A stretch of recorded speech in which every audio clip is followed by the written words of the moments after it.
I'm 82 years old, and I didn't learn what love really was until most of it was already gone. I'm not saying that to sound dramatic. I'm saying it because it's the truth, and at my age, the truth is about the only thing left that matters. Most days are quiet now, too quiet. The house makes sounds it never used to make, the clock, the pipes, the refrigerator humming at night. Sounds that remind you you're still here, even when no one else is. I don't know how much time I have left. None of us ever really do. But when you reach my age, you stop pretending otherwise. You wake up each morning aware that this day is not guaranteed to be followed by another. That awareness changes the way you look backward. It sharpens things. It strips away the excuses you once believed. That's why I'm telling this now. Not to feel better, not to be forgiven. I'm past the point of that. I'm telling it because I wish someone had said it to me when I still had the chance to listen.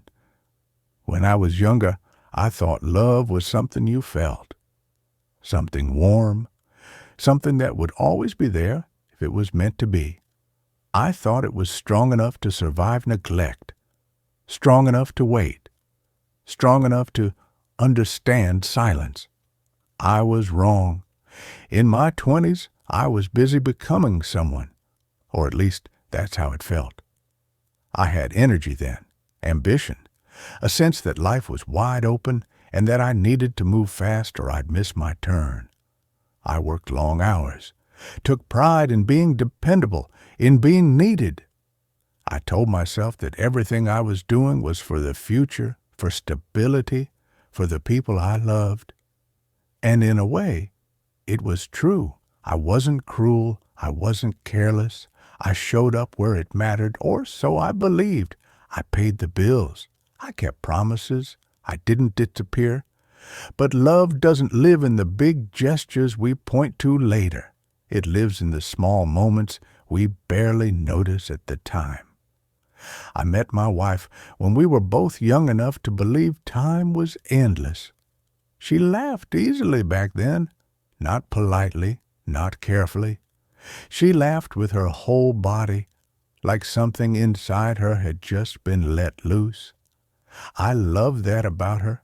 I loved her kindness, her steadiness, the way she remembered details about people I barely noticed.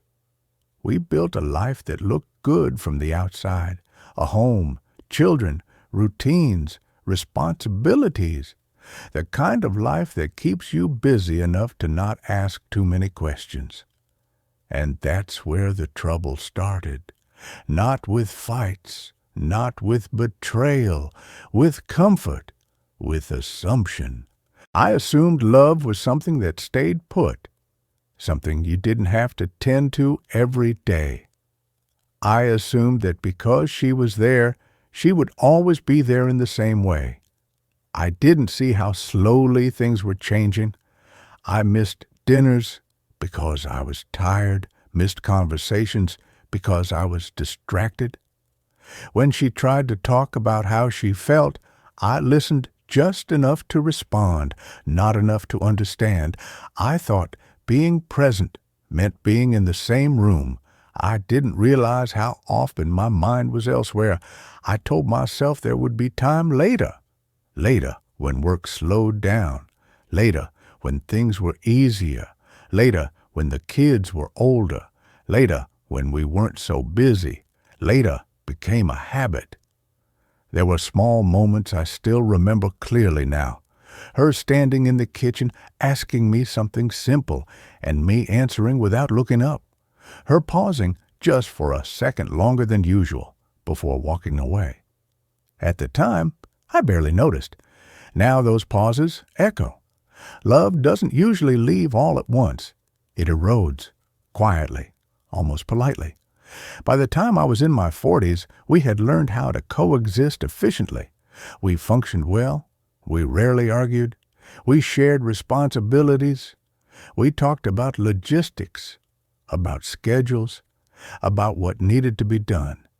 But we didn't talk about ourselves anymore. Not really. I didn't think that was a problem. I thought that's just what long relationships turned into. Less excitement, more practicality. I thought wanting more was immature. I thought stability was the goal, and we had achieved it. What I didn't understand was that love isn't sustained by stability alone. It needs attention, curiosity, a willingness to stop and see the other person as they are now, not as who they used to be. I kept loving the memory of her, not the woman she was becoming. The cost of that didn't show up immediately. It showed up in small distances, in the way she stopped telling me about her day, in the way she started spending more time alone, in the quiet that settled between us, thick enough to feel, but easy enough to ignore. I ignored it. Then came the moment that changed everything, not in a dramatic way. No shouting, no sudden revelation, just a phone call from the doctor. An illness we hadn't expected. Words spoken calmly that landed like weight. Suddenly, time mattered. Appointments replaced routines. Waiting rooms replaced plans. I sat beside her in silence, holding her hand, realizing how unfamiliar it felt to truly sit with her without distraction.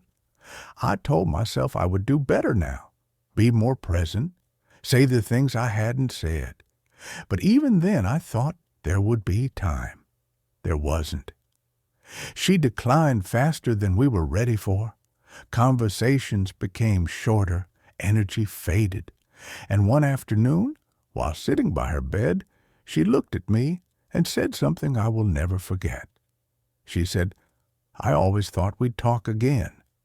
That was it. No accusation, no anger, just sadness, a quiet acknowledgement of something unfinished. I didn't know what to say. All the words I had postponed suddenly felt heavy and useless. I held her hand and nodded as if that was enough. She passed not long after. When love leaves through death, there's a finality you can't negotiate with. There's no fixing it later. No apology that can still land, no conversation waiting in the future. What's gone is gone. I live with that now, not constantly, not dramatically, but it's there, in the empty chair, in the habits that have nowhere to go, in the way memories surface at unexpected times, sharp and clear. I loved her, I know that, but I also know now that love isn't just what you feel. It's what you do with the time you're given. I thought providing was enough. I thought staying was enough. I thought love was something strong enough to survive being taken for granted. It isn't. If you're listening to this and you're younger than me, I won't tell you what to do. I don't believe in instructions anymore, but I will tell you what I wish I had understood. Love doesn't wait patiently while you get your life in order. It lives in the present. It grows or shrinks based on attention. It notices when it's postponed. The people you love don't need the perfect version of you later. They need the imperfect version of you now.